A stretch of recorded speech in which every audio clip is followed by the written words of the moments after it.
சிவா சிவாய நம திருச்சிற்றம்பலம். திருச்சிற்றம்பலம். நமது சிவசிவ அன்பே சிவம் அறக்கட்டளை குழுவில் பயணம் செய்து வரும் அனைத்து அடியார்களுக்கும் அன்பான ஆத்ம வணக்கம். இன்றைய நமது சிறப்பு விருந்தினர் அருள்நிதி என் சோமசுந்தரம் ஐயா அவர்களை வருக வருக என்று அன்போடு வரவேற்கிறோம். இன்றைய தலைப்பு பேசா அனுபூதி.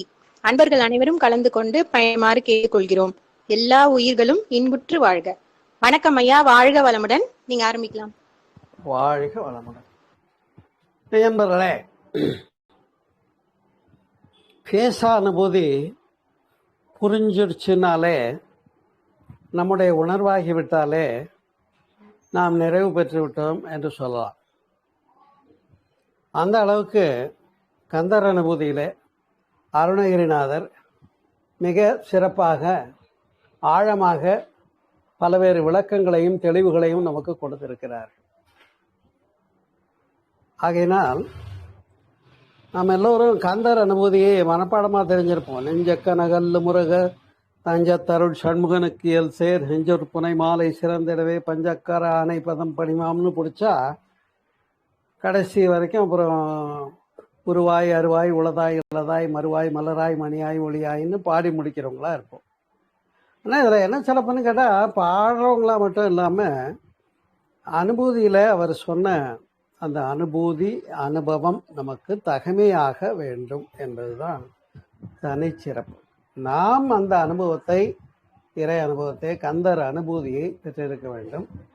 அது எப்படிப்பட்ட அனுபூதி என்று குறிப்பிடுகிறார் என்ற ஒரு சின்ன ஒரு டெக்னிக் தான் இருக்கு. அதை புரிஞ்சுக்கிட்டோம்னு சொன்னாலே நாம் முழுமை பெற்றவர்கள் என்பதில் எந்த விதமான ஐயப்பாடும் கிடையாது. அன்பர்களே, என்பர்களே, அவனருளாலே அவன் தாழ் வணங்கி என்று சொன்னார்கள். அதெல்லாம் துவைத நிலையில நின்று பேசிய பேச்சுக்களாகும். ஆனால் இங்க சுத்த முழுக்க முழுக்க ஆழமான தத்துவங்களை கொடுக்க முன்வந்த திறத்தை சிந்திக்கிற போது அது ரொம்ப அழகாக இருக்கும். நாம பாடும்போது வேணா வருவாய் மயில் மீதினிலே வடிவேலுடனே வருவாய் அப்படின்னு தொடங்கி அங்கேயும் பாருங்க, அறிவாகிய கோயிலிலே அருளாகிய தாய் மடிமே பொறிவேலுடனே வளர்வாய் அடியார் புது வாழ்வுறவே பூவி மீதருள்வாய் முருகா என்று பாடுகிறதுல அறிவாகிய கோயிலிலே என்று குறிப்பிடுகிறார். அதுபோலதான் இங்க அனுபூதி என்ற ஒரு சிறப்பான நிலை, அது அருணகிரிநாதருக்கு எப்படி உணர்த்தினார்ன்றது நீங்க தெரிஞ்சுப்பீங்க. பாட்டு பாடி அங்கே உள்ள தூண்ல முருகப்பெருமானை வரவழைத்தது வரலாறு. அது இன்றைக்கும் திருவண்ணாமலை கோயிலிலே கம்பத்திளையனார் என்ற பெயரிலே அமைந்திருக்கிறது. அப்படி அந்த அருணகிரி, அருணாச்சலம், திருவண்ணாமலையானை போற்றி புகழ்ந்த அவர் இந்த வரிகளில் சொல்றாரு, எல்லாம் அற என்ன இழந்த நலம் சொல்லாய் முருகா சுரபூபதி என்றார். இந்த எல்லாம் அறன்னா எது அற்று போகணுங்கிறது தான் கேள்வி. நாமெல்லாம் குடும்பஸ்தர்களாக இருக்கோம், சமுதாயத்தில் வாழ்ந்து கொண்டு இருக்கிறோம், நமக்கு பொறுப்புகள் இருக்கிறது. அதெல்லாம் விட்டுட்டு சாமியாராக ஓடி போயிடல. அப்படி வேணா சாமியாராக ஓடி போனவங்ககிட்ட சொல்லலாம், எல்லாம் அற என்ன இழந்த நலம் அப்படிங்கலாம். இந்த எல்லாம் அறங்கிறது எதை குறிக்கிறது என்று சொன்னால், நாம் புற காரியங்களிலே எவ்வாறு தெளிவுடன் பயணிக்க முடிகிறது என்பதற்கு ஒரு எடுத்துக்காட்டு தான் நான் சொல்றேன். இந்த கவிகள் புறக்காரியங்களை பொறுத்தவரையில நீங்க நல்ல வில்லனா இருங்க, இல்லை ஹீரோவா கூட இருங்க, ஆகக்கூடிய மொத்தத்துல சாதிக்கக்கூடியவங்களா இருங்க, வெற்றி பெற்றவராக இருங்கள், அதிலே தடை ஏதும் இல்லை. ஆனால் நம்முடைய அகத்தை எவ்வாறு புரிந்து அதனோடு ஒன்று இருக்கிறதுங்கிறது தான் யோகம், தவம், தியானம் இவற்றினாலே விளக்கியது. அப்படி ஒன்றி ஒடுங்கி நின்று பழகுகின்ற பயிற்சிகள் தானே ஆலய வழிபாடுகளும் மந்திர வழிபாடுகளும் யோக நிலை வழிபாடுகளும். அந்த ஒன்றுதல்ல மாற்றம் இல்லை அப்படின்னா கூட எல்லாரும் ஒன்றி நிற்க மட்டுமே பழகி கொண்டிருக்கிறார்கள். ஆமாம், நான் கோயிலில் போய் வழிபாடு செய்கிறேன், பிரணவத்தோடு கூடிய மந்திரங்களை சொல்லி ஓம் சரவண பவாயே என்று முருகன் பெயரை கோடி தடவைக்கு மேலே உச்சரிப்பு பண்ணிட்டேன். அல்லது யோக நிலையில் பிரத்யாகார, தாரணை, தியானம், சமாதி என்ற நிலைக்கெல்லாம் போயிருக்கேன் அப்படின்னா அன்பர்களே, இது எல்லாமே மன ஒடுக்கம்தான். இந்த மன ஒடுக்கம் என்பது எதை நோக்கி பயணிக்கிறது என்பதை புரிந்து கொள்ளணும். ஆலயத்திலே ஒடுங்கினோம், மந்திரத்திலே ஒடுங்கினோம், குரு மத்தியிலே ஒடுங்கினோம், யோகாவில் 6 ஆதாரத்தில் 6வது மையத்தில். இப்படி ஒடுங்குதல் என்பதை ஒரு பயிற்சியாகவே செய்து இன்றைக்கும் பயிற்சியாக மட்டுமே செய்து கொண்டிருக்கிறோம். அது அப்படி அல்ல. இந்த மன ஒடுக்கம் என்பது எங்கே நம்மை இட்டு செல்லுகிறது என்று சொன்னால் மனோ நாசம் என்ற நிலைக்கு இட்டு செல்லுகிறது. அதைத்தான் அவர் இங்கே குறிப்பிடுகிறார். எல்லாம் அற என்னை இழந்த நலம். நான் எனதுதானே இறைவனிலிருந்து நம்மை பிரித்து காட்டுகிறது. உண்டா இல்லையா? கடவுள் எங்க இருக்கான்? கடவுள் நான் பழனியில் இருக்கேன், எனக்கு தெரியும், நான் பார்த்துருக்கேன், பழனியில் மன மேலே இருக்கேன். இன்னொருத்தர் சொல்கிறார், நம்ம தெருமுக்கில் ஒரு பிள்ளையார் கோயில் இருக்குப்பா, அங்கே கடவுள் இருக்கார். இன்னொருத்தர் சொல்கிறார், எங்கள் வீட்டில் பூஜையில் கடவுள் இருக்கார். இப்போ இதெல்லாம் புற வணக்கங்கள், புற வழிபாடுகள். இது முழுமையாக அதை தாண்டிய அக வழிபாடு என்று திரும்பி பார்க்கிற போது அந்த மன ஒடுக்கம் எங்கே கொண்டு போய் சேர்க்கிறது என்று சொன்னால் மனோ நாசம் என்ற நிலைக்கு போய் சேர்க்க வேண்டும், அமைந்திருக்க வேண்டும், முடித்திருக்க வேண்டும். மஸ்ட். அதுதான் சமாதி நிலைன்னு சொல்லக்கூடியது, வேற ஒன்றும் இல்லை. அப்போ யோகாவில் போயிட்டு நான் சமாதிக்கு போயிட்டேனா இல்லையாங்கிறது எப்படி தெரியும்னா, ஆனந்தமான நிலையே ஆனந்தமாமே என்று சொன்னார். நான் இல்லாமல் போன இடம் அனுபூதி, அது அந்த அனுபவம். அதுதான் எல்லாம் அற. அடுத்த வார்த்தை பாருங்க, என்னை இழந்த நலம் யான் எனது எனும் செருக்கறுப்பான். எல்லாம் அற என்னை இழந்த நலம் சொல்லாய் முருகா சுரபூபதி. இப்போ முருகா சுரபூபதி இந்த அழகான வாசகங்களை கடந்து நாம் கவனிக்க வேண்டியது, சிந்திக்க வேண்டியது, எல்லாம் மற என்னை இழந்த நலம் புரிஞ்சுக்கிட்டா போச்சு. என்ன, யான் எனது என்பதன் காரணமாகத்தான் எல்லா துன்பங்களும். எனக்கு இதுதான் பிடிக்கும், இப்படித்தான் இருப்பேன் அப்படின்னு ஒரு சங்கல்பம் பண்ணிடுறோம், ஒரு பதிவை நமக்குள்ள போட்டுட்டோம். இப்போ என்ன ஆயிடுது, ஒரு தடவை நான் முடிவு பண்ணிட்டா நானே என் பேச்சை கேட்க மாட்டேன்னு சொல்றதாக நாம் ஆயிடுறோம். அப்போ அந்த பதிவு நம்மளை நடத்திக்கிட்டு இருக்கு இல்லையா? இந்த ஒரு ரொம்ப தாழ்வான ஒரு நிலையை நாம் புரிஞ்சுக்கிட்டாலே இந்த விளக்கம் சிறப்பாக இருக்கும்.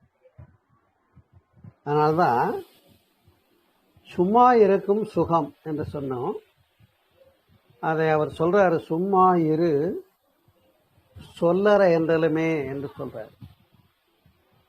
சும்மா இருன்னா இப்ப என்ன அர்த்தம்? நான் சாதாரணமாக ஒரு காமன் மேன் இந்த வார்த்தையை எப்படி புரிஞ்சுக்குவோம் சொல்லுங்க பார்ப்போம்.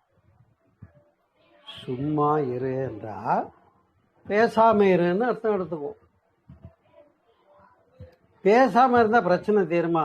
ஒரு குடும்பத்துல பொறுப்புல இருக்கிறவரு, இல்ல ஒரு ஆபீஸ்ல பொறுப்புல இருக்கிறவரு, ஒரு உத்தியோகத்துல பொறுப்புல இருக்கிறவரு, தொழில்ல அவர் நான் பேசாமலே இருந்துக்கிறேன் என்ன அருணகிரிநாதர் சொன்னாரு, சும்மா இரு. நண்பர்களே, இந்த புறத்தாலான சும்மா இரு இல்லை, அது அதாவது வாய் பேசாத மௌனம் என்பதை சுட்டுவது அல்ல அது. அங்கதான் பெரிய சீக்ரெட்டே இருக்கு. அந்த சீக்ரெட்டை இந்து மதம் எப்படி சொல்லுது அப்படின்னு கேட்டிங்கன்னா, பிரணவத்தின் உட்பொருள் என்று மறைச்சு வச்சு சொல்லிட்டாங்க. பிரணவம்னா உங்களுக்கெல்லாம் தெரியும். அடாடா, உங்ககிட்ட போய் நான் அன்பே சிவம் குழுவில் போய் பிரணவத்தை போய் பேசிகிட்டு இருக்கிறதா? பிரணவம்னா ஓங்காரம். ஓங்காரமும்னா ஓ என்ற எழுத்தும் இம் என்ற எழுத்தும் அதில் இருக்கு. ஆமாம், ஒத்துக்கிறோம், ரைட்டு. ஓ என்ற எழுத்து இம் என்ற எழுத்து இருக்கு.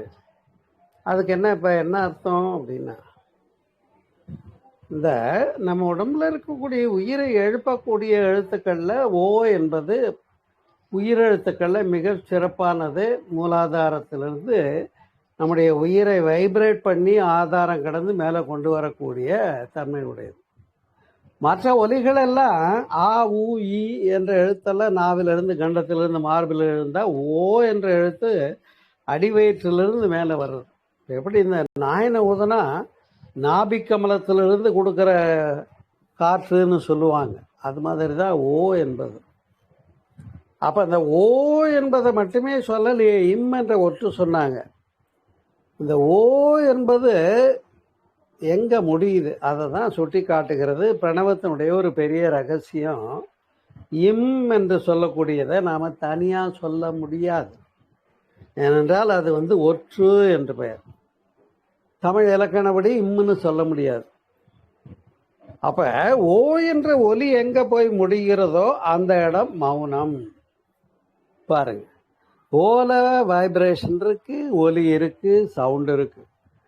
ஆனால் அதனுடைய முடிவு எங்கே போய் முடியுதுன்னா ஓ சொல்லிகிட்டே இருக்க ஒரு நேரத்தில் என்ன ஆகிடுது, முடிச்சிடும்.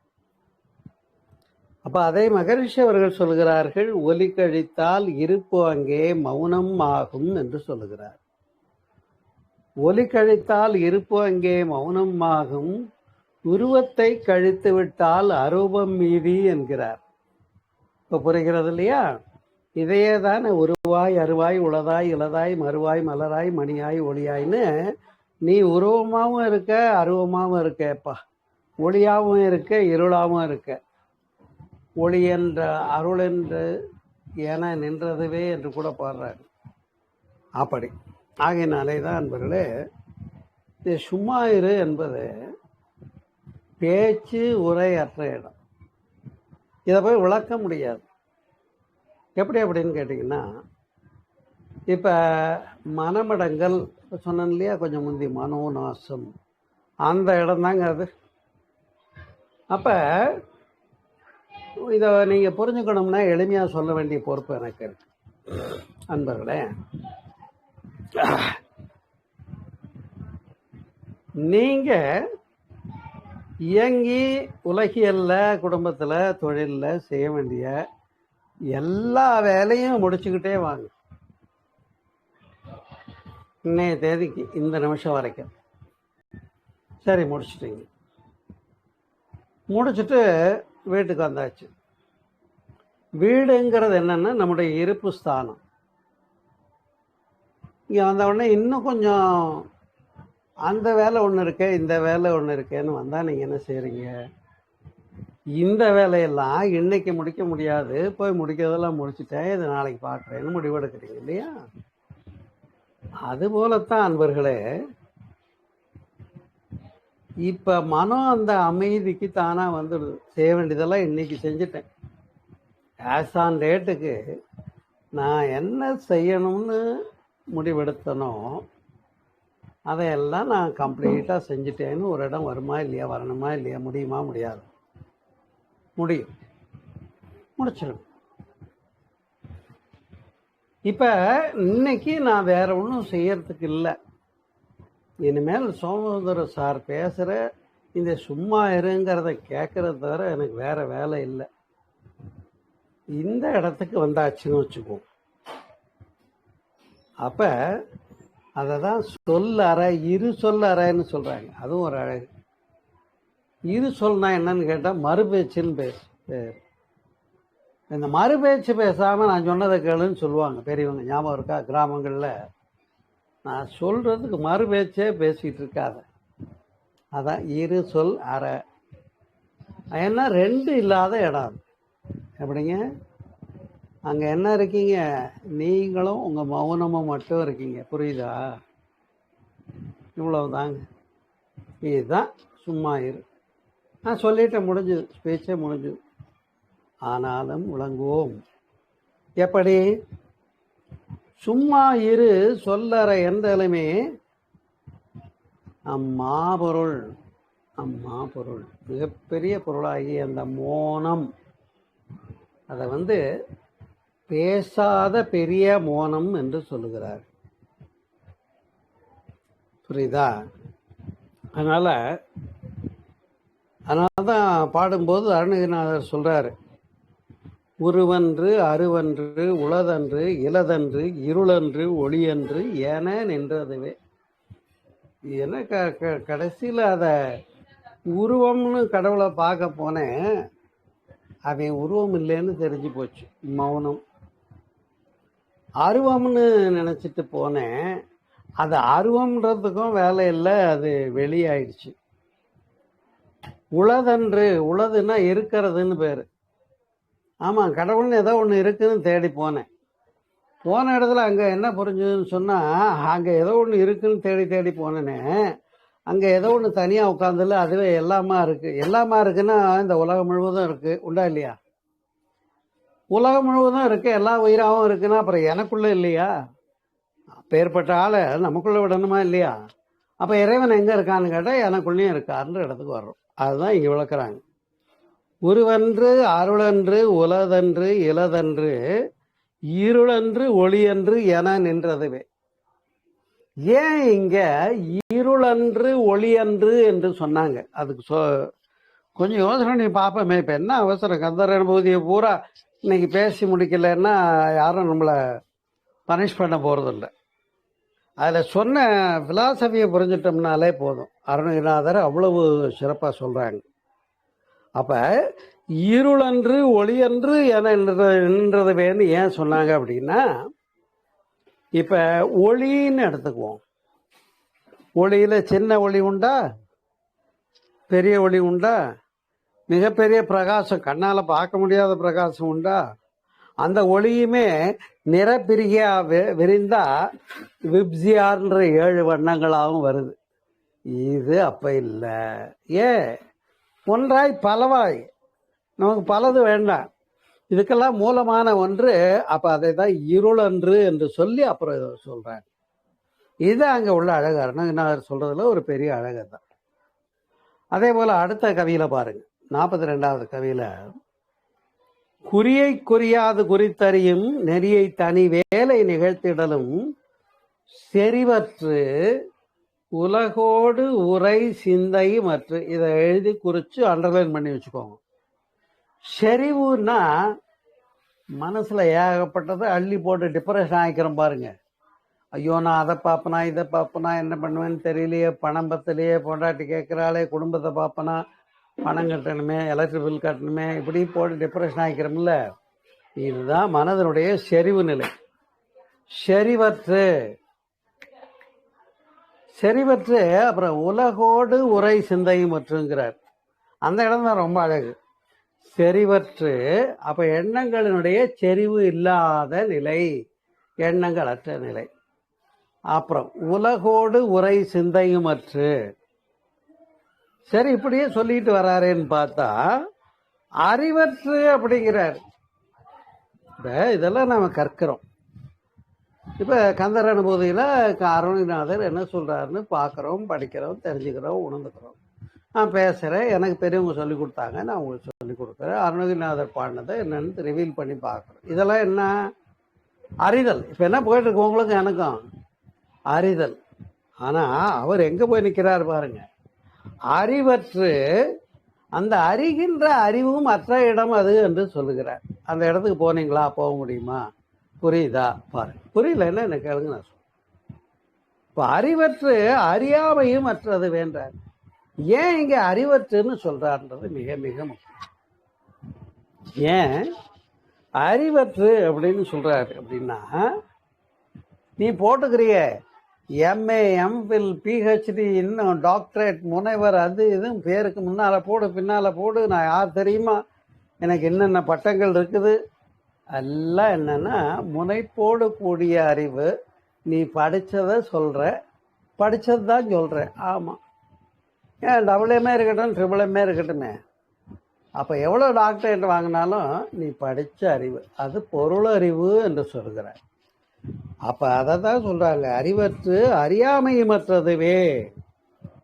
சரி, அப்புறம் பாடுறாங்க பாருங்க. முருகன் குமரன் குகன் என்று மொழிந்து உருகும் செயல் தந்து உணர்வு என்று அருள்வாய் என்று முடிக்கிறார். இந்த இடம் தான் முக்கியம். என்னன்னா, உணர்வென்று அருள்வாய். அந்த உணர்வை நீ அன்னைக்கு எனக்கு கொடுக்க போற. அந்த உணர்வுங்கிறது என்னன்னு கேட்டீங்கன்னா, இப்ப நாம இருக்கிறோமா இல்லையா? ஆமா, இணைப்புல தான் சார் இருக்கேன், நீங்க தான் பேசிட்டு இருக்கீங்க, நான் தான் கேட்டுக்கிட்டு இருக்கேன்.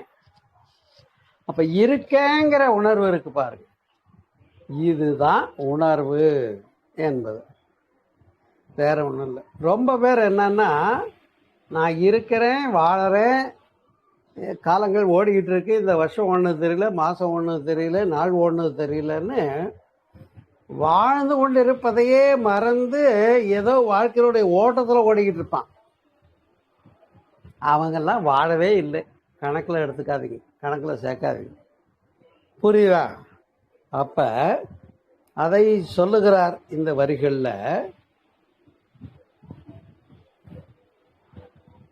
குகன் என்று மொழிந்து உருகும் செயல் தந்து உணர்வென்று அருள்வாய். அப்ப அந்த உணர்வென்று அருள்வாய், அந்த உணர்வு இருக்கிறேன் என்ற பீயிங் ஸ்டேட், பிரசன்ட் ஸ்டேட். அது ஆமா, எதை செய்தாலும் அதை புரிஞ்சு உணர்ந்து அனுபவிச்சு செஞ்சா அதுதானே சிறப்பு இல்லையா? அப்ப அந்த உணர்வை நீ எப்பொழுது எனக்கு கொடுக்க போறியோ அப்படின்னு கேட்கிறாங்க.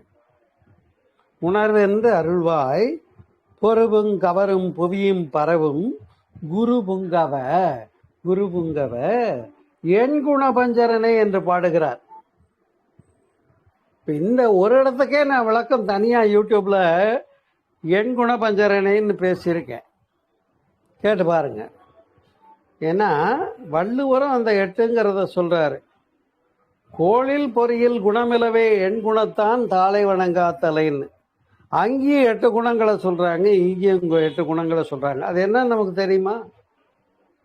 அதுதான் தன்வயத்தனாதல், தூய உடம்பினாதல், முற்றுமுணர்தல், இயல்பாகவே பாசங்களில் நின்றும் நீங்குதல், பேரருள் உடைமை அப்படின்னு வரிசையா இறைவனுடைய குணங்களாக விளக்கமாக சொன்னது என்னன்னா, நாம அந்த நிலைகளை கடந்து போகணும். தன்வயத்தனாதல், தூய உடம்பினாதல், முற்றும் உணர்தல், இயல்பாகவே பாசங்களில் நின்றும் நீங்குதல், பேரருள் உடைமை இப்படின்னு வரிசையா சொல்லி இதைத்தான் புருவும் கவரும் புவியும் பரவும் என் குண பஞ்சரனே என்று பாடுகிறார், அருளுகிறார். தெரிகிறதா? அப்ப இந்த இயற்கை உணர்வினாதல்னு ஒண்ணு சொன்னாங்க பாருங்க, அதுதான் அங்க உள்ள தனிச்சிறப்பு. ஏன்னா நாம எல்லாம் ரொம்ப ஆர்டிபிஷியல் ஆயிட்டோம். எப்படி? நானுன்னு ஈகோவினால நாம கெட்டு போனதுனால தான் இவ்வளவு வம்புகளும். அப்ப இயல்பாகவே பாசங்களிலும் நீங்குதல்ன்றது தான் பற்றுவிடல் என்பது.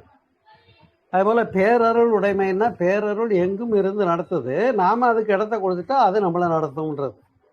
அப்ப அதை பேரருள் உடைமைன்னு சொல்றாங்க. அப்புறம் முடிவிலா ஆற்றல் உடைமை, அப்புறம் கடைசியில பாத்தீங்கன்னா வரம்பில்லாத இன்பம் உடைமைன்னு. அதாவது நாம் காணுகின்ற அனுபவிக்கின்ற இன்பங்கள் எல்லாம் எல்லையின் பார்ப்பட்டது தானே, உண்டா இல்லையா?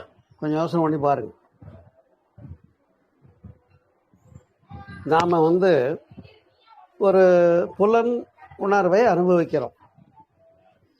கண்ணோட காட்சி வந்துடுவா போகுது, பார்த்தா அதோட போயிட போகுது, அடுத்தா போல வேற காட்சிக்கு நம்ம டைவர்ட் ஆயிடும். அதே போல இந்த வாசனை நல்லா இருக்குன்னு சொல்றோம், மனம். அது அப்படியே இருக்கிறது இல்லை. It also past. அவன் இசை நல்லா இருக்குன்னு கேட்குறோம். நல்லா கேட்டுக்கிட்டு இருந்தீங்களே ட்ரெண்டிங்கான பாட்டுன்னு கேட்டுக்கிட்டேவா இருக்கீங்க. அடுத்த வேற ஒரு ட்ரெண்டிங்கான பாட்டு வந்தவுடனே இது காணாமல் போச்சு. அதே மாதிரி எவ்வளவு சுவையாக இருக்குன்னு சாப்பிட்டாலும் அந்த மகிழ்ச்சி எது வரைக்கும் இருந்தது? இந்த தொண்டைக்குழிங்கிற பகுதியை தாண்டுற வரைக்கும் தான் இந்த மகிழ்ச்சி இருந்தது. உண்டா இல்லையா? அதுக்கப்புறம் உள்ளே போனதுக்கப்புறம் இனிச்சுக்கிட்டே இருந்தது நாளை காலையில் வரைக்கும்? கிடையவே கிடையாது. அப்ப இந்த புலனனுபவங்களும் இன்பங்களும் மகிழ்ச்சிகளும் எல்லையின் பார்ப்பட்டதே என்று சொல்லுகிறார். அதுதான் இங்க உள்ள சிறப்பு, வேற ஒண்ணும். அப்ப இதை வரம்பிலா இன்பம்ன்ற வார்த்தையாலே குறிப்பிடுகின்றார். எல்லையில்லாத இன்பம் வேணுமா, எல்லை கட்டிய இன்பம் வேணுமா? இப்போ உங்களுக்கு ஒரு 10,000 ரூபாய் கிடைக்குது, செலவான உடனே முடிஞ்சு போச்சு. 10 லட்சம் ரூபாய் கிடைக்குது, செலவான உடனே முடிஞ்சு போச்சு. 10 கோடி ரூபாய் கிடைக்குது, செலவான உடனே முடிஞ்சு போச்சு. அப்ப எந்த உலகியல் இன்பங்களாக இருந்தாலும் புலன் இன்பங்களாக இருந்தாலும் அது எல்லை கட்டியது தானேன்றதை புரிஞ்சுக்கிட்ட போது வரம்பில்லாத இன்பமுடைமை, பேரருளுடைமை, அதாவது எல்லையற்ற மகிழ்ச்சி, அது எட்டர்னல் ப்ளஷர்னு சொல்லுவாங்க. இறை இன்பம்ன்றது எப்படின்னு கேட்டா, மனதுல எப்போதும் ஒரு நிறைவு இருக்கும் வாழ்க்கையில். அந்த இடத்துக்கு போகணும். அது போயிட்டீங்களான்றதை பாருங்க, இல்லைன்னா என்கிட்ட கேளுங்க, அது எப்படி போறதுன்னு பேசுவோம். சரியா? அதனால அதை அடுத்த வரையில பாடுறாங்க. கருதா மரவா என்று சொல்லி நெறிகாண என்று பாடுகிறார். இங்கே நித்திரையும் பார்த்த நினைப்பு மற்றும் நிற்பதுவே என்று சொல்றாங்க அந்த இடத்த. அதையே இங்க அருணகிரிநாதர் பாடுறாரு. யானாகிய என்னை விழுங்கிங்கிறார். யானாகிய என்னை விழுங்கி அப்படின்னா என்ன? நான் இருக்கிறேன்னா இல்லையா? நான் இருக்கிறேன்னு நானா அனுபவமா தன்னுணர்வா இருக்கிற வரைக்கும் அதுதான் உணர்வில் அப்படின்னு முதல்ல பார்த்துட்டோம். ஆனா அந்த நான் ரெண்டாகி என்ன கூடாது, அங்க முனைப்பாகிவிடக்கூடாது. அப்ப அதுதான் யானாகிய என்னை விழுங்கி. அறியாமையினால வேற ஏதோ கடவுளை தேடி போயிட்டு இருந்தேன். சீனிவாசன் ஆயிட்டேன். சீனிவாசன்னா என்ன? சீனின்னா சர்க்கரை, அதுல வசிக்கிறவை யாரு? எறும்பு. புரியுதா? சர்க்கரையை பாகு காய்ச்சி வச்சிருந்தாங்களாம்.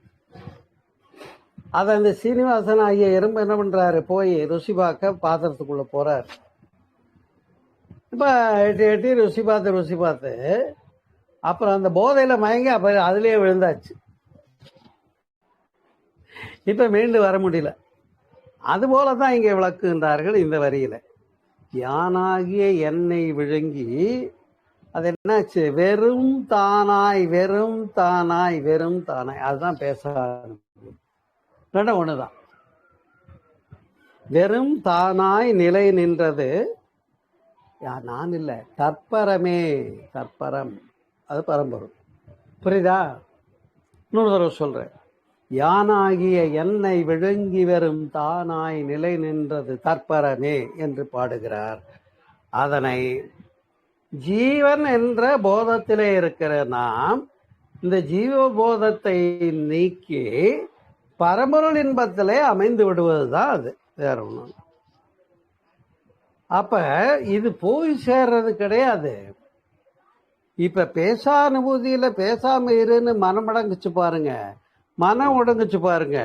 மனம் இல்லாம போச்சு, மனோநாசம் வரும்னு சொன்னா, அந்த மனோநாசம் வந்துடுச்சுன்னு சொன்னா அதுதான் யானாகிய என்னை விழுங்கி வெறும் தானாய் நிலை நின்ற தற்பரம். இதை சொல்லும் போது உங்களுக்கு ஒண்ணு ஞாபகம் வரங்க. நீங்களாம் யோகா பண்ணுவாங்க. ஆகினை தெரியும், துரியம் தெரியும், துரியாதீதமே தெரியும். இருந்தாலும் நான் கொஞ்சமா சொல்றேன். இப்ப துரியத்துக்கு என்ன இலக்கணம்?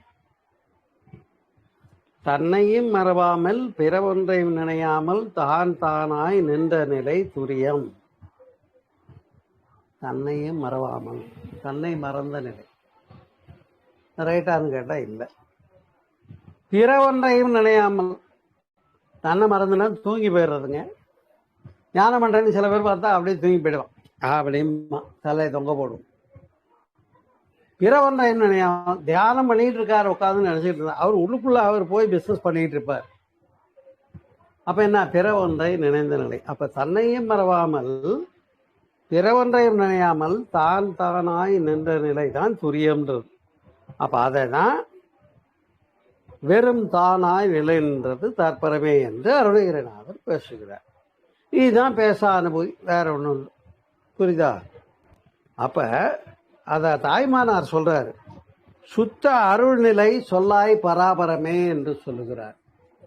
சுத்த அருள்நிலை சொல்லாய் பராபரமே என்று பாடுகிறார். ஆகையினாலே தான் அன்பர்களே, இதையே இன்னொரு இடத்துல விளக்கும் போது, அவ்வாறு அறிவார் அறிகின்றதலால் இதை போய் எப்படியா விளக்கம் சொல்லி, கடவுள் விளக்கத்தை போய் எப்படி சொல்லிட்டு இருக்கிறது? அவங்கவுங்க தனக்குள்ள உணர வேண்டும் இல்லையா?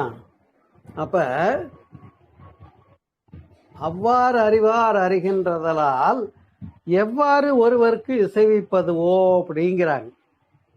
இது அவ்வாறு என்று தன்னுடைய அறிவினாலே ஒடுங்கி லயித்து அறிவாகி நின்று தான் அறியறது தற்பரம்ன்றதை புரிஞ்சுக்கிறத விட்டுட்டு, அவ்வாறு அறிவார் அறிகின்றதலால் இதை போய் எவ்வாறு ஒருவருக்கு இசைவிப்பதை, இதை போய் சொல்லி விளக்கியான்னா சோமசுந்தரம் 1 மணி நேரம் பேசி விளக்கினாலும் இது உள்ளுக்குள்ள உணர வேண்டிய இடமே தவிர இது விளங்காது. அதை தான் நான் சொல்லல, அருணகிரிநாதர் சொல்றாரு. அவ்வாறு அறிவார் அறிகின்றதலால் இதை எவ்வாறு ஒருவருக்கு இசைவிப்பதோ, இதை எப்படியா ஒருத்தருக்கு சொல்லி புரிய வைக்கிறது? இதுவே பேச அனுபூதி. பேச அனுபூதி நான் பேசி விளங்க வச்சா 1.5 மணி நேரம் என்ன 4 மணி நேரம் பேசினாலும் விளங்கா அனுபூதியா போகும். அப்ப பேச அனுபூதி என்பது பேசாமல் இருந்து மனம் அழிந்த நிலை, மனோநாசம். அப்ப மனமே இல்லாது போனா அங்க அது தற்பரமே என்று சொன்ன அழகு பாருங்க. அதனாலதான் அறிவொன்று அற நின்ற அறிவார் அறிவில், ரொம்ப அழகான இடம். எனக்கு கந்தர் அனுபூதியிலே பிடிச்ச வரி இந்த வரிதான். அறிவொன்று. நமக்கெல்லாம் அறிவு இருக்கா இல்லையா? சொல்லுங்க. இருக்குங்க. அறிவு இருக்கிறதுனால தான் ஏதோ பேசிட்டு கேட்டுக்கிட்டு ஏங்கிட்டு உணர்ந்துக்கிட்டு அறிவாக இருக்கும். சரி, அறிவு மயங்கி போயிடலையே? இல்லை. அறிவொன்று. அந்த அறிவு என்ன அறிவுனா புலன் அறிவு. இந்த எம்ஏ எம்ஃபில் பிஹெச்டி லோட்டு லோஸ்குன்னு படித்ததெல்லாம் போட்டுக்கிறோம் பாருங்க, படித்த அறிவு. அதில் ஒன்றும் பிரயோஜனம் இல்லை. அப்போ கற்றறிவு. கற்றறிவிலிருந்து எங்கே போகணும்? முற்றறிவுக்கு போகணும். புரியுதா? படிச்சுட்டதுனால ஒருத்தன் பெரிய பண்டிதர்னு சொல்ல முடியாதுங்க. எவ்வளோ படித்தாலும் சைவ சித்தாந்தம் படிக்கட்டும், வேதங்கள் படிக்கணும், ஆகமங்கள் படிக்கட்டும், எல்லாம் படித்தாலும் முழுமை தராது. ஒன்றுமே படிக்காத பகவான் ரமணருக்கு ஞானம் கிடைச்சதா இல்லையா? அது மாதிரி தான். அதனால அதான் அன்பர்களே, அவ்வாறு அறிவார் அறிகின்றதால் எவ்வாறு ஒருவருக்கு இசைவிப்பதோன்னு சொன்னது இல்லாமல், அறிவொன்று அற நின்று அறிவார்தம் அறிவில் தான் ரொம்ப முக்கியமான இடம். அறிவொன்று. அறிவு இருக்கா இல்லையா? அறிவாக தான் இருக்கு. நான் பேசிக்கொண்டிருக்கிறேன், பேசப்படுகின்ற பொருளாக அறிவாக இருக்கிறேன். நீங்கள் கேட்டுக்கொண்டு இருக்கின்றீங்க, நான் சொல்றத கேட்டு உணர்கின்ற அறிவாக இருக்கிறீர்கள் இல்லையா? அறிவு மயம்தான் இது. இது விஞ்ஞானமய கோஷம்னு சொல்லலாம். கோஷத்துல அன்னமய கோஷம், பிராணமய கோஷம், விஞ்ஞானமய கோஷம், மனோமய கோஷம், விஞ்ஞானமய கோஷம், ஆனந்தமய கோஷம். ஆனந்தமய கோஷத்துக்கு போகணும்னு என்ன செய்யணும்? அதுதான் சொல்றாங்க. அவ்வாறு அறிவார் அறிகின்றதலால் எவ்வாறு ஒருவருக்கு இசைவிப்பதவேன்னு சொல்லிட்டு அடுத்த வரியிலேயே அறிவொன்றற நின்ற அறிவார் அறிவில் பெரிவொன்றற நின்ற பிறான் அலையும். அறிவொன்று. இந்த படித்த அறிவு, இருக்கின்ற அறிவு, தன்னறிவு, எல்லை கட்டிய அறிவு, இது இல்லாம போகும். அறிவொன்று இருக்கு, அந்த நான் இருக்கேங்கிற அறிவு அற நின்று இல்லாம போய் அறிவொன்று அற நின்று அறிவாரம் அறிவில். இந்த தன்னறிவு போன இடத்துல இறை அறிவு தானே விளங்கு. இதைத்தாங்க சொல்றாங்க, வேற ஒன்றும். இந்த கவியா சொன்ன உடனே என்னமோ அறிவு அறிவுன்னு இருக்காரு, ஒன்றும் புரியலன்னு விட்டுறக்கூடாது. அறிவொன்று நம்ம அறிவு, என்னுடைய எல்லை கட்டிய அறிவு. அரண் என்று என்னுடைய நான் எனது படித்தேன்ற அகந்தை அறிவு இதெல்லாம் விட்ட இடத்துல, படித்த அறிவு விட்ட இடத்துல. அதனால தான் ஒரு இடத்துல சொல்கிறாங்க, நீ படித்த அறிவெல்லாம் எங்கே விடுறியோ அங்கே தான் ஞானம் வரும்ன்றாங்க. ஜெய கிருஷ்ணமூர்த்தி சொல்கிறார். நீ படித்த அறிவு தாயா உனக்கு இடைஞ்சலாக இருக்குது. ஊருப்பட்டதை படிச்சுட்டு வந்து இங்கே வேதம் படித்த பிரம்மராட்சஸ்ன்னு கேள்வி கேட்டுக்கிட்டு இருக்கேன். எல்லாத்தையும் விட்ட இடம் தான் அந்த இடம். அது அப்போ அறிவொன்றற நின்ற அறிவார் அறிவில் அங்கே இறைவன் முருகப்பெருமான் எப்படி காட்சி தரானா, பிரிவொன்று அற நின்ற பிரானலையும், பிரிவே இல்லாம அனன்யமா அங்க அவன் தான் ஏன் வந்து நிற்கிறான். யாரு? முருகப்பெருமான். அறிவொன்றற நின்ற அறிவார் அறிவில் பிரிவொன்றற நின்ற பிரான் அலையோ என்று சொன்ன போது அப்ப தன்னறிவை விடுதலை குறிப்பிடுகின்றார்கள். அங்க விட்ட இடத்துல அவனுடைய அறிவு பிரகாசிக்கும். அதாவது நான் படிச்சேன்ற ஈகோட கூடிய அறிவு உலகாயத அறிவு, எல்லை கட்டியது, பழிக்குரியது. சரி, நான் புரிஞ்சுட்டு அங்க போய் நின்று பேசுறேன். அப்ப அங்கிருந்து எனக்கு விஷயங்கள்லாம் வருது. அப்ப அந்த விளக்கம் பெருமைக்குரியதாக இருக்கும். அதுதான் சிறப்பு பாருங்க. அதே போல இதை அதுவானால் அதுவே சொல்லும்னு சொல்றாங்க பாருங்க. அப்புறம் அடுத்து பாடுறாரு, தூசாமணியும் துகிலும் புனைவாள் நேசா முருகா நினதன் பருளால் ஆசா நிகழம் துகளாயின பின். அங்க ஒரு செக் போஸ்ட் வைக்கிறாங்க. இறைநிலைக்கு போறதுக்கு ஒரு செக் போஸ்ட். என்னன்னு கேட்டா ஆசா நிகழம் துகளாயின பின் அப்படிங்கிறாங்க. அப்பதான் அங்க போக முடியுமா. அது என்ன ஆசா நிகழும் ஆசாவாசங்கள் என்று சொல்லக்கூடிய. அப்ப பற்று விடலை அங்கே சொல்லுகிறாரு. பற்று விடற்கு பற்றத்தான் பற்றினு சொல்றாங்க இல்லையா. அப்ப பற்று விடுறதுல இறைவன் மேல பற்று வைக்கிறது கூட தவறு. அப்ப விட மகிழ்ச்சி, வேற ஒன்றும் இல்லை. அப்ப அந்த எல்லை கட்டிய அறிவை கடந்து ஆசா நிகழம் ஆசாவாசங்கள் என்ற நிலை, ஆசா நிகழம் துகளாயின பின். அப்ப என்னுடைய ஆசாவாசங்களும் விருப்பு வெறுப்புகளை என்னைக்கு விட்டனோ, இந்த இரட்டைகளை என்னைக்கு விட்டனோ, பாவ புண்ணியம் சுக துக்கம் நல்லது கெட்டது விருப்பு வெறுப்பு வேண்டுதல் வேண்டாமை ஏற்பட்டது வச்சிருக்கோம்ல நம்ம மனசுல. உனக்கு என்னையா பிடிக்கும்னு கேட்டா ஊர்பட்ட சொல்லுவான். என்னையா பிடிக்காதுன்னு சொன்னா இன்னைக்கு இவனையெல்லாம் பிடிக்காதுன்னு எல்லை கட்டி வைப்பான்.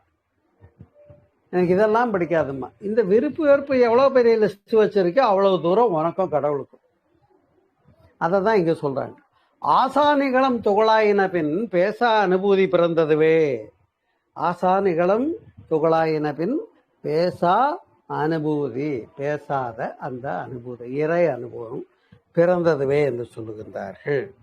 வேற ஒன்றும் இல்லை. அப்ப கடந்த காலம் எதிர்காலம் இதெல்லாம் விட்ட இடத்துல என்ன மிச்சம்? கடந்த காலத்தை பற்றி இப்போ எப்படி நினைச்சுன்னா அன்னைக்கு எப்படி இருந்தேன், அன்னைக்கு எவ்வளோ கஷ்டப்பட்டேன், நான் அப்படி இருந்தேன் இப்படி இருந்தேன், தேவையில்லை. அது முடிஞ்சு போச்சு. எவ்வளோ பேசினாலும் பழங்கதை தான். எதிர்காலம் நம்ம கையில் தான் இருக்கு. ஆனால் அதுக்கு இப்போ என்ன செய்யணும்? புற வாழ்க்கையில் வெற்றிகரமானவனாக திட்டமிட்டு செயல்படுத்திட்டு போயிட்டே இருக்கணும். அது புறத்தில் அறிஞனாக இருக்கணும். ஆனால் அகத்தை பொறுத்தவரையில் என்னன்னு கேட்டால் அசைவற்ற அகம். அந்த அசைவற்ற அகம்ன்றது தான் பி இன் பிரசன்ட்னு சொல்றாங்க. அப்ப பி இன் பிரசன்ட்னு சொன்னா அதுவாக இரு, அந்த அனுபவத்தில் இரு, நிகழ்காலத்தில் இரு. ஜெய கிருஷ்ணமூர்த்தி சொன்னதும் அதுதான். புரியுதா? ஏன்னா எல்லாமே வரும், இந்த கணத்துல போயிடும். எல்லாமே வரும், எதுவும் நிலையல்ல, போயிடும். விளங்குதா? இப்ப ஏதாவது வரக்கூடிய ஏதாவது நிலையானதா? பெரிய துன்பம் வந்துடுச்சுன்னு கவலைப்படுறீங்க, அது அப்படியே உட்காந்துருக்குமா? என்ன ஆயிடுது? பாசிட்டிவே. பார்த்தா அன்னைக்கு நான் கவலைப்பட்டேன், அதுக்கு உட்காந்து 1.5 நாள் கவலைப்பட்டேயா, ஆனா அதுவும் போயிடுச்சு. அது போன பின்னால என்ன வந்தது? ஒரு இன்பம் வந்தது. அதுவாவது நமக்கு நிலையா இருந்ததா? இல்லை, அதுவும் போயிடுச்சு. அப்ப இன்பமும் வரும், துன்பமும் வரும். மாறி மாறி வருவது உலகு இயற்கை என்று புரிந்து ஒருத்தன் இருக்கான்னு வைங்க, அவன் முன்னாடி என்னவோ நடந்துட்டு போயிட்டே இருக்கும், அவன் சாட்சி மாத்திரமா இருப்பான், இந்த நிகழ்வுகளால பாதிக்கப்படாம இருப்பான். அந்த இடம் தான் பேசா அனுபூதி. இதைத்தான் பகவான் ரமணர் இருந்து காட்டினாரு. இதை ஆன்ம சாட்சா்காரம் என்று சொன்னார். இல்லைன்னா இந்த வார்த்தையை குறித்து வச்சுக்கோங்க, சாட்சி மாத்திரமா, சாட்சி பாவமாய் இருன்னு பகவான் ரமணர் சொன்னார். இது மாதிரி பெரியவங்கெல்லாம் பேசா அனுபூதி, சாட்சி மாத்திரமா இரு என்றெல்லாம், நிகழ்காலத்தில் இரு இப்படின்னு ஒரு வார்த்தையில பெரியவங்கள கொடுத்து தான் போயிருக்காங்க. நாம எதையாவது சிந்திக்கிறோமான்னு கேட்டா, இந்த பாட்டு பாடு உட்காந்து நெஞ்ச கனகல்லும் நிகழ்ந்துருக தஞ்சத்தாருள் சண்முகனுக்கு இயல் சேர், அப்புறம் அந்த விநாயக பெருமானை கும்பிட்டு முருகனை கும்பிட்டு அந்த 4 வரியில பாத்தீங்கன்னா தத்துவத்தை 2 வரியில சொல்லிட்டு முருகனை போற்றுகின்ற புறவும் கவரும் புவியும் பரவும் என் குணபஞ்சரனை, அப்ப அப்படிப்பட்டவனே இப்படிப்பட்டவனேன்னு அவனை பாடுறதாக இருக்கு. ஆனா இந்த இறைவனை போற்றுகின்ற வரிகளை எல்லாம் விட்டு விட்டு இறைவனுக்காக சொல்லப்பட்ட அந்த தத்துவார்த்த விளக்கங்களை பார்த்தோம்னு வைங்க, நம்ம எங்கேயோ போய் நிற்கலாம். அவ்வளோ அழகான விஷயங்களை எல்லாம் அனுபூதி கொடுத்திருக்கிறது என்பதைத்தான் இன்றைக்கு நாம் சிந்தித்துக்கிட்டோம். புரியுது? ஆகையினாலே முடிவாக சொல்ல வேண்டும் என்று சொன்னால், தூரம் தூரம் தூரம் என்று சொல்லுவர்கள் சோம்பர்கள், பாரும் விண்ணுமாய் பறந்தை பராபரம், ஊரும் நாடும் காடும் தேடி உலவுகின்ற ஊமர்கள் நேரதாக பாரும் முளத்துளை என்று சொன்னது போல, எனவே இந்த மனம்தான் மாயை. சினமிறக்க கற்றாலும் சித்தியெல்லாம் பெற்றாலும் மனமிறக்க கல்லாருக்கு வாயன் பராபரமேன்னு சொன்னாங்க. அப்ப அந்த மனம் மாயை ஒழித்து நிற்கக்கூடிய அருமையான அனுபூதியை புரிந்து நின்று உணர்ந்து நிறைந்து மகிழ்ச்சி அடைவோம் என்று கூறி, இதை தான் அவர் பாடும்போது, யாமோதிய கல்வியும் எம் அறிவும் தாமே பெற வேலவர் தந்ததினால். நான் ஏதோ படிச்சு புரிஞ்சுக்கிட்டு பேசுறேன், இப்போ என்ன கேட்குறீங்க யாரோ ஒருத்தர், இதெல்லாம் எப்படி சார் நீங்கள் இவ்வளோ தூரம் 1 மணி நேரம் உட்காந்து நீங்கள் பாட்டுக்கு, எனக்கே கேட்க அலுப்பாக இருக்குது நீங்கள் பேசுகிறீங்க, எத்தனை பேர் சொல்கிறாங்க. நீங்கள் பேச ஆரம்பித்தா 1 மணி நேரம் பேச யாரையாவது உட்காந்து கேட்கறதுனா, எனக்கு அதை பற்றி கவலை இல்லை. ஒரு வார்த்தையை பேச அனுமதினு எடுத்துக்கிட்டு அதை என்னென்ற விட்டு பேசி ஆகும். அப்போ அது நான் எங்கே இருந்து பேசணுமோ அங்கேருந்து பேசும்போது எது வரணுமோ அது வருது, நான் கொடுத்துக்கிட்டு இருக்கேன். அப்போ அதை தான் சொல்கிறாரு, யாமோதிய கல்வியும் எம் அறிவும். நீங்கள் எப்படி சார் எங்கேருந்து இதெல்லாம் எடுத்து படித்து பேசுங்க ஒருத்தர் கேட்டார். நான் ஒன்றும் எங்கேருந்து எடுக்கலை, நான் படிக்கவும் இல்லை, ஏதோ எனக்கு புரிஞ்சதை அங்கே பெரியவங்க சொன்னதெல்லாம் தொகுத்து உள்ளே வச்சுட்டேன், நான் பேசும்போது எங்கே நின்று பேசணுமோ அங்கே நின்று பேசணும், அங்கேருந்து வருதுப்பா அப்படின்னு. யாமோதிய கல்வியும் எம் அறிவும் தாமே பெற வேலவர் தந்ததனால், இதான் அவர் அருணகிரிநாதர் சொல்கிறார். சரிதா? அதனால் இதை சொல்லுகிறார், இரட்டைகளற்ற நிலையை கருதா மறவா உதியா மரியா உணரா மறவா என்று இரட்டைகளாக கடந்த இடம்னு சொல்றாரு. அதனால் நமக்கு எவ்வளவுக்களவு வெறுப்பு வேணும் வேணாம் இருக்கோ அவ்வளவு கடவுளுக்கும் நமக்கும் தூரம் ஜாஸ்தி. அதனால வெறுப்பு இரட்டைகள்லாம் குறைச்சிக்கணும். வெறுப்பு நன்மை தீவை பாவம் புண்ணியம், இதில் வேற நன்மையே செய்ய வேண்டும் என்ற பெரிய விருப்பம். அதுக்காக ஒன்றே என்னன்னா, விளக்கு போட்டு சாமி கும்பிடணும், விளக்கு போட்டு விளக்குல எண்ணெய் ஊற்றுறதுமா, அதில் பெரிய சட்டத்திட்டம். விளக்கு கிழக்கு பார்த்தா வடக்கு பார்த்தாம்மா, அதில் ஏகப்பட்ட சட்டத்திட்டம். இப்படி என்ன பண்ணுறோம், புறமாக ஏகப்பட்ட சட்டங்களை சிக்கிக்கிறோம். அங்கே நிற்க வேண்டிய உள்ளார அந்த உள்ளத்து உணர்வை விட்டுட்டோங்கிறது தான் பெரிய சிறப்பு. அதனால தான் அன்பர்களே, அறிவால் அறிவாய் அடியோடும் அகந்தையே என்று ஆணவ மலத்தை நீக்குவதை பற்றி அவர் பாடியது மட்டுமல்ல, கரவாகிய கல்வியுள்ளார் கடை சென்று இரவா வகை செய் அப்படிங்கிறார். இரவாமையை பற்றியெல்லாம் இந்த இடத்துல பேசுகிறாங்க. கரவாகிய கல்வி கற்றுட்டு நான் படித்தேன், எம்ஏ பிஏ எம்ஃபில்லாம் போட்டுக்கோன்றாங்க இல்லையா, அதெல்லாம் கரவாகிய கல்விங்கிறார். கரவாகிய கல்வியுள்ளார் கடை சென்று இரவா வகை செய். அந்த இரவாத கல்வின்னு ஒன்று இருக்கியா, நான் ஆன்மா அழிவற்றதுன்னு யார் ஒரு புரிந்து அதில் நின்று எனக்கு மரணமில்லா பெருவாழ்வு பெற்றாச்சுன்னு சொல்கிறோமோ அந்த இடம் தான் முடிந்த இடம். அந்த இடத்துக்கு போயிட்டீங்களா பாருங்க, போக முடியலன்னு என்ன கேளுங்க. அதனால இதை இன்னும் சிறப்பாக நிறைய எல்லா மகான்களும் பேசியிருக்காங்க, நம்முடைய அருணகிரிநாதரும் பேசியிருக்காரு என்று சொல்லி இந்த இனிய பொழுதில் அன்பே சிவம் இணைய வழி நிகழ்வின் மூலமாக உங்களோடு அருணகிரிநாதர் அருளிய கந்தர் அனுபூதி அந்த அதை படிக்கிறதுக்கு ஒரு அரை மணி நேரம் 3/4 மணி நேரம் ஆகும். அதை பாடுறதுக்கு அதே நேரம்தான் ஆகும். ஆனால் அதை பாடுறதே ஒரு வேலையாக வச்சுட்டு சரி ரைட் நான் இறைவடக்கம் பண்ணியாச்சுன்னு விட்டுறாதீங்க. இப்போ அந்த அனுபூதிக்குள்ளே எவ்வளவு அனுபவத்தை சொல்லியிருக்காரு. அந்த அனுபவம் எனக்கு வந்துச்சான்னு நீங்கள் திரும்பி பாருங்கள். நீங்கள் எங்கே நிற்கணுமோ அங்கே நிற்பீங்க, எதை அடையணுமோ அதை அடைவீங்க. அது தொலைவில் இல்லை, அது உங்களுக்குள்ளே உள்ள மகிழ்ச்சி. அதை பெற்று உய்வீர்களாக என்று கூறி இந்த இனிய உரை நிகழ்ச்சியை நிறைவு செய்கிறேன்.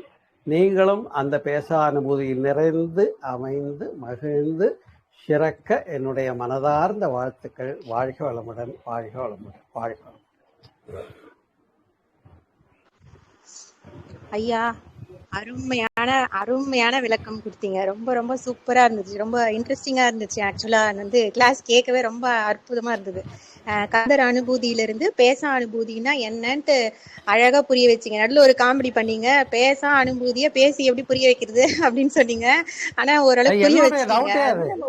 அதை போய் எப்படி பேசுறதுங்கிறது தான் உணர வேண்டிய இடத்த நான் எவ்வளவு வர்ணமெல்லாம் பூசி இது இப்படித்தான் இருக்கும் கடவுள்னு காட்டினா இந்த கடைசியில் இந்த வர்ணத்தை பிடிச்சிக்குவான். இப்ப ஒளியாயிருன்னு வடலூர்ல வள்ளலார் காட்டினாரு, உருவத்தை விட்டுட்டு ஒளிக்கு வான்னு. இவன் என்ன பண்றான், அந்த ஒளிக்கு முன்னால 7 திரையை போட்டுக்கிட்டு, அதுவும் கலர் திரையை போட்டு அந்த திரையை தள்ளிட்டு அந்த ஒளிய பாக்குறத ஒரு வேலையா செஞ்சுக்கிட்டு இருக்கான். அவர் சிலை வழிபாடு வேணாம். அந்த திரைகள் என்னங்க, அந்த திரைகள் என்னங்கிறத வள்ளலாரே சொல்லியிருக்காரு. அதை நான் இன்னொரு தடவை பேசுறேன். ரொம்ப கரெக்ட் சார், ரொம்ப கரெக்ட். அவர் சிலை வழிபாடு கூடாதுன்னு சொல்லுவாரு, அவரையே சிலையா வச்சு வழிபடுறதும் தப்பு தானேங்க சார். அவர் சொன்னதுலயே தப்பு, பெரிய தப்பு. அவர் இப்படி எல்லாம் பண்ணாதன்னு சொன்னா அவரே உட்கார வச்சு தேங்காய் பழம் உடைச்சா ரைட்டா? இருங்க, அங்கேயும் தீபாரதனை காட்டுறாங்க, தீபாரதனை காட்டி அங்கேயும் ஊதி கொடுக்குறாங்க, அதையும் அடுத்து இப்படி அடிச்சுக்கிறாங்க, அப்புறம் அன்னதானத்துக்கும் போயிடுறாங்க. ஆனா அங்க ஒரு உறுதிமொழி வாசிக்கிறாங்க, சன்மார்க்க சபையோரை உங்களைத்தான் கேட்கிறேன். அந்த உறுதிமொழியில என்ன சொல்லுச்சு, சமய மத நெறியெல்லாம் கடந்து அதனுடைய சின்னங்களை எல்லாம் கடந்து நிற்க வேண்டும் என்று உறுதியை நீங்க அங்க படிச்சுவிட்டு அப்புறம் தீபாரதனை காட்டி பட்டை அடிச்சீங்கன்னா என்ன அர்த்தம்? ரொம்ப இதுக்கு மேல பேசல, கொஞ்சம் வலிக்கும் சில பேருக்கு. கரெக்ட் தான் சார், கரெக்ட். ரொம்ப நல்லா இருந்துச்சு. அவங்க அந்த அன்புல அவங்க அப்படி பண்றாங்கன்னு நம்ம எடுத்துக்கணும். அவங்க அன்புல தப்பு பண்ணக்கூடாது, அன்பா பண்ணாலும் தப்பா பண்ணக்கூடாது. Correct sir. இந்த ஓம்ல இருந்து ஸ்டார்ட் பண்ணீங்க, அதுல ஸ்டார்ட் பண்ணி சும்மா இரு சொல்லற அப்படின்னா என்னன்னா மனசுல சும்மா இருக்கணும், வெளியில செயல் பண்ணிட்டு தான் இருக்கணும், அப்பதான் நம்ம பொழைக்க முடியும். இந்த ஸ்ரீனிவாசன் பத்தி சொன்னீங்க, ரொம்ப அருமையா இருந்துச்சு. அப்படியே மாயையிலேயே நம்ம மாட்டிக்கிட்டு இருக்கோம், அதை வெளியில வர முடியாம நம்ம தவிக்கிறோம். அந்த சக்கரை ருசி பார்க்க போய் எறும்பு அதுலயே விழுந்துருது, அந்த மாதிரி நம்ம விழுந்து கிடக்குறோம். வெளியில வரதுக்கு உங்களை மாதிரி இருக்க குருமார்கள்லாம் எங்களுக்கு ஹெல்ப் பண்றீங்க. ரொம்ப ரொம்ப அருமையா இருக்கு எனக்கு கேட்கவும். கண்டிப்பா மேல இருந்து வருதுன்னு நல்லா தெரியுது. ரொம்ப ரொம்ப ரொம்ப அற்புதமா இருந்துச்சு சார், நீங்க சொன்ன கருத்தெல்லாம் அருமையா இருந்துச்சு. துளசி கணேசம்மா, பார்வதி அம்மா பேசுறீங்களா? வணக்கம், வாழ்க வளமுடன். வாழ்க வளமுடன். சொல்லுங்க சிவன் பார்வதி. பள்ளி விடுமுறைன்னு உடனே உட்கார்ந்துட்டேன் 12 மணிக்கு. அவங்க அந்த அம்மா சொன்ன மாதிரி பேசானுபூதியே எப்படி பேசாம சொல்றதுமா. ரமண மகரிஷி மௌனமாவே இருந்து பார்வையில சொல்லி முடிச்சாரு. அனைவருக்குமே வர்றவங்களுக்கு எல்லாம் ஒரு தெளிவான பதில பார்வையிலேயே கொடுத்தாரு, பேசல, அவரு மௌனத்திலேயே கொடுத்தாரு. ஆனா எங்களை போல உள்ளவங்களுக்கு உங்களை மாதிரி பேசுறவங்களுடைய அந்த குருவினுடைய திருவருள் கிடைக்க பெற்று கண்டிப்பா பேச அனுபூதி எங்களுக்கு கிட்டும்ங்கிற ஒரு நம்பிக்கை வந்துருச்சு. கிட்டிடுச்சுன்னு சொல்லுங்க. கண்டிப்பா இனிமேல் கிட்டும்னா அப்ப எவ்வளவு நாள் ஆகும்னு அடுத்த நான் கேட்பேன். அப்புறம் முழுமையாக கிட்டணுங்களா ஐயா? அது ஒண்ணும் தொலைதூரம், அதுல என்ன முழுமை, அதுல என்ன அப்புறம் ஆத்தோட போற வெள்ளம், அது பேரின்ப வெள்ளம். அது என்ன அம்மா கூடி அல்ல ஐயா கூடி உங்ககிட்ட பர்மிஷன் கேட்டு ஒரு 2 சொம்பு குடிச்சுக்கிறேன்னா எப்படி? போய் விழுந்துருங்க, அந்த எறும்பு போய் விழுந்த மாதிரி. அகண்டாகாத சிவபோதமனும் பேரின்ப வெள்ளம் பொங்கி ததும்பி பரிபூரணமாய் கிடக்குது ஐயோ, அத போய் நக்கி பார்த்துட்டு வரேன்னு சொல்லாதீங்க. கண்டிப்பா கண்டிப்பா. ஓகே ஓகே, இதுலயே ஒரு தெளிவு கிடைச்சிருச்சு. ஓகே ஓகே, கண்டிப்பாக. ஆமா, இனிமேல் அடைய போறேன்னு நீங்க சொன்னா என்ன நீங்க அசிங்கப்படுத்தின மாதிரி இருக்கு. விளையாட்டுக்கு சொன்னேன். Okay okay okay. ஆ.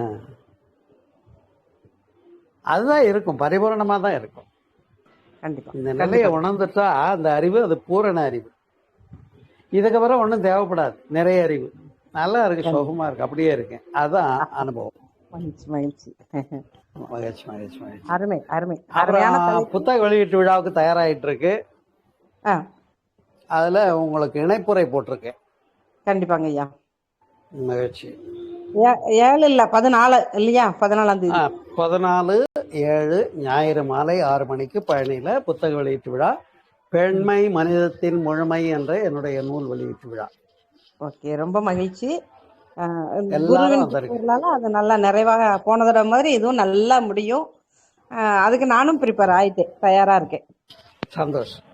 ஓகே. வாழ்க வளமுடன். வேற யாரு கேள்வி கேட்கறது? வாங்க துளசிமா, நல்லா இருக்கீங்களா? பார்வதிமா, அடுத்த வாரம் நான் வந்து வெளியூர் போறேன், அம்மாவுக்கு கண்ணு ஆபரேஷன் அப்படின்ட்டு. அதனால துளசி மேடம் தான் பெங்களூர்ல இருந்து மனவளக்கலை பேராசிரியர் பேசுறாங்க. ஓகே ஓகே, ரொம்ப மகிழ்ச்சி. துளசி அம்மாவுக்கு அம்மா வணக்கம். கிளாஸ் கேளுங்க. துளசி அம்மாவுக்கு வணக்கம். வாழ்க ரொம்ப வளமுடன். மகிழ்ச்சிமா. வாழ்க வளமுடன். வள்ளலாரை பத்தி சொன்னீங்க, திரை விளக்கம் பண்ணிட்டு. அந்த ஒரு ஒரு திரை விளக்கத்துக்கு ஒரு ஒரு அர்த்தம் இருக்குது. பச்சை திரை, ஒரு வெள்ளை திரை, சிவப்பு திரை, அது ஒரு கிரியா 7 சக்திங்களை அது குறைக்குது. அந்த 7 சக்திகளை தாண்டி தான் நம்ம வந்து அதை வந்து வள்ளலார் பசித்திரு, தனித்திரு, விழித்திருன்ட்டு சொன்னாரு. அதாவது பசி என்பது நல்லறிவு, தனித்திருந்து நல்ல குணத்தால் தனித்திருக்கிறது, விழித்திருந்து இறைவனைக்கான விழிப்போடு என்னைக்குமே அந்த விழிப்பு நிலை, இறைவனை காணணும்ன்ற விழிப்பு நிலையிலேயே இருக்கிறது. இது ஒண்ணு அர்த்தம் வேற வேற இருக்குது. அதாவது பசித்திரு, தனித்திரு, விழித்திருந்த பதவி என்ற ஒரு இறைநிலையை நம்ம அடையறதுக்கு நம்மளுக்கு வழிவகுக்கு ஒரு சின்ன உதாரணம் அது. இதேதான் இவங்க புத்தர் வந்துட்டு சொல்றது, சாதாரணத்தில் அசாதாரணத்தை காண்பதுதான் புத்தருடைய பாதை அப்படின்ட்டு சொல்லுவாங்க. அதை உணர்வதற்கு, அந்த நிலையை அடைவதற்கும் தியானம் ஒரு சாதனை அப்படின்ட்டு சொல்றாரு. அப்போ கடவுள் வந்துட்டு ஒரு வடிவத்தோடு கூடிய ஒரு பொருள் அல்ல, ஒரு சர்வாந்திரியாமி அப்படின்ட்டு சொல்றாங்க. அதாவது சர்வாந்தர்யாமி, பொருள் அல்ல, நபர் அல்ல, அவரை அதை உணரதான் முடியும். அதாவது மனம் ஆசைப்பட்டு கொண்டே இருக்குது. மனம் வந்துட்டு உங்களை திருப்தியாக இருப்பதற்கு விடவே விடாது. ஏன்னா மனசு ஒரு மாயை என்று சொல்றாரு. மனச தேவைகள் ஏதும் இல்லாத மாதிரி இரு, தேவைகளற்று அது பற்றோடு இருக்காது, தேவைகள் இல்லாம இரு அப்படின்ட்டு.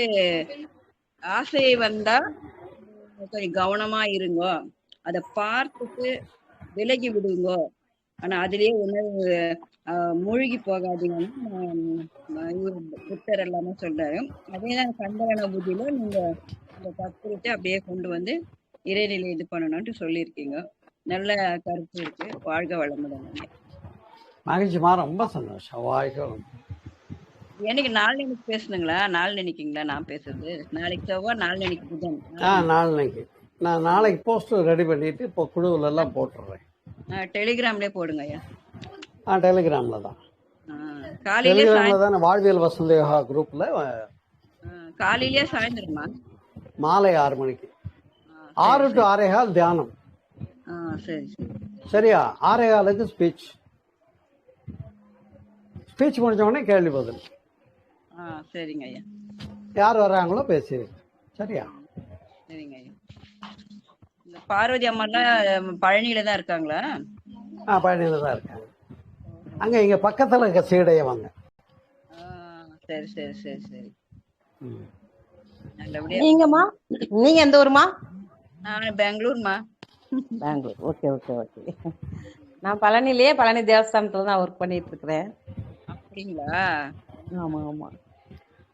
ரொம்ப ஆவலா இருக்கு உங்களுடைய ஸ்பீச் கேட்கறதுக்கு. அப்படி கூட பெருசா நான் இது இல்லை, இப்பதான் கொஞ்சம் கொஞ்சமா நான் கத்துக்கிட்டு வந்துட்டு இருக்கிறேன் எங்க மனவள கலையில.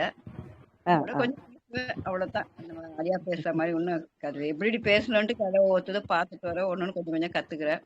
எங்க சரி இதுல சரி என்னன்னாக்கா நாங்க கர்நாடகால இருக்கிறதுனால தமிழ்ல இருக்கிறத கன்னடால பேசணும். அது ஓ மொழி பெயர்த்து இது பண்ணி கொஞ்சம் அது சாதாரணமா பேசும்போது பேசிடலாம். சப்ஜெக்ட்ன்ட்டு வரும்பொழுது கொஞ்சம் அந்த நுணுக்கங்கள்ல கத்துக்கணும். அதுவும் கொஞ்சம் பார்த்துட்டு இருக்கிறேன் நானு. கண்டிப்பா அதெல்லாம் கண்டிப்பா வருமா? நீங்க எங்க போய் நிக்கணுமோ அங்க போய் நின்று பேசுங்க, நல்லா வரும், சிறப்பா வரும். வந்துரும். அதான் குரு அதான் அருள் கிடைச்சிச்சு.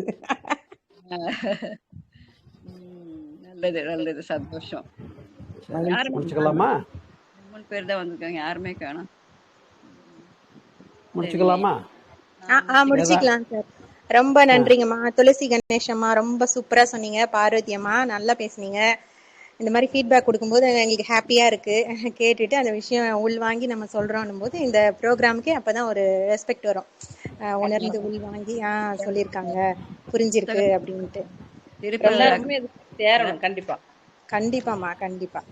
வரணும்னு ஆசை, பார்க்கலாம் எப்படி முடியுதுன்னு தெரியல, பார்க்கணும். Super super. அது கண்டிப்பா ஒரு அறிவு, தனி அறிவு வேணுமா. அதனாலதான் நம்ம மகரிஷி முருகன் திருக்கோவில், சிவன் திருக்கோவில் அப்படி வைக்காம அறிவு திருக்கோவில் வச்சிருக்காரு பாருங்க, எவ்வளவு கிளவரா. ஏன்னா அறிவுதான் இறைவன். அது இருக்கவங்களாலதான் நம்ம இதெல்லாம் கேட்க முடியும், புரியும். சார் இந்த புரியாத விஷயத்தை எப்படி புரிய வச்சாரு பாத்தீங்களா நம்மளுக்கு. அதுக்கு ஒரு புரிஞ்சுக்கிறதுக்கு ஒரு அறிவு வேணும்ல. ரொம்ப ரொம்ப சூப்பரான விஷயம் இன்னைக்கு. இந்த சித்தர்களுடைய ஆசீர்வாதங்கள் தான். ரெண்டாவது விவேகானந்தர் கூட அமெரிக்கால இதை பத்தி ஒரு வாட்டி பேசி இருக்கிறாரு. இந்தியாவுல கோவில் ஒண்ணு வரப்போகுது, ஆனா இந்த அறிவித்திருக்கோயில்னு சொல்லல அவரு. ஜனங்களுக்கு எல்லாருக்குமே ஒரு நல்ல ஒரு குடும்ப அமைதி, வாழ்க்கைக்காக ஒரு நல்ல ஒரு கோவில் வரப்போகுது, அதுதான் அந்த கோவில்ல நிரந்தரமா இருக்க போகுதுன்ட்டு. அதே மாதிரி வடலூர்ல கூட வள்ளலாரா சொல்லிக்கிறாரு, இந்த சிதம்பரத்துல இருக்குது அந்த கோவிலை விட வடலூர்ல இருக்கிற கோவில பிரசித்தப்பட்டது மாதிரி ஆகும் அப்படின்னு கூட அவரும் சொல்லியிருக்கிறாரு. இதெல்லாம் இறைவனுடைய சக்தி தான் இது எல்லாமே. கண்டிப்பா அவங்களுக்கு தான் இந்த பிரபஞ்ச கனெக்ஷன் இருந்துகிட்டே இருக்கும். நெக்ஸ்ட் வரப்போறவங்க பத்தி நான் ஒரு கோயில் சொல்லவா? சொல்லுங்க ஐயா. உள்ளம்பெருங்கோயில். உள்ளம்பெருங்கோயில் வள்ளல் பிறாருக்கு வாய் கோபுர வாசல் சிவலிங்கம். சூப்பர்மா, ரொம்ப ரொம்ப மகிழ்ச்சி. அம்மா என் பண்ணிடுறீங்களா துளசி கணேஷம்மா? ஆகட்டுங்க ஐயா. எல்லாம் துரியத்துல இருங்க.